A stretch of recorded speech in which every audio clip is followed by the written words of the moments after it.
फैसलाबाद की ज़रई यूनिवर्सिटी में कुर्बानी के सेहतमंद और खूबसूरत बकरों के दरमियान वजन का मुकाबला हुआ। पहली और दूसरी पोजीशन पहलवानों के शहर गुजरावाला के भारी भरकम बकरों ने अपने नाम कर ली। मियां अंजुम की रिपोर्ट देखिए।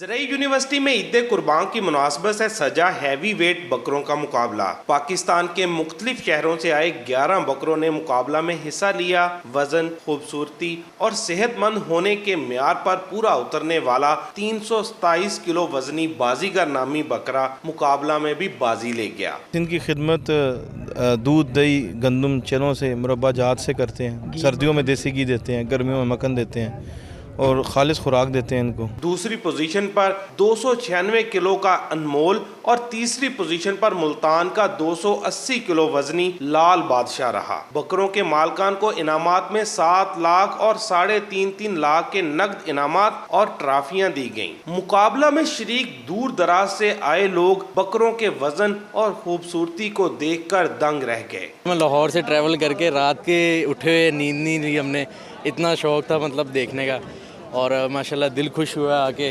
अनबिलीवेबल बकरे हैं, मतलब आप अगर किसी को कैमरे की आंख से अपने मोबाइल से दिखा सके ना तो नहीं दिखा सकते। जो यहाँ आके देखने का मज़ा है ना, इतना माशाल्लाह बड़े बकरे हमारी सोच से भी ऊपर हैं। हमने अब तक लाइफ में इतने बड़े बकरे देखे नहीं। मुकाबला के मुंतजमीन का कहना था कि ऐसी सरगर्मियां दरअसल सुन्नत इब्राहिमी की तशहीर के लिए की जाती हैं। हैवी वेट बकरों के मुकाबलों से शौकीन अफराद के शौक को तस्कीन मिलती है, वहीं मुआशरे में जानवरों की देखभाल का एक मस्बत पैगाम भी जाता है। कैमरामैन सदाम अली के साथ मियां अंजुम, दुनिया न्यूज़, फैसलाबाद।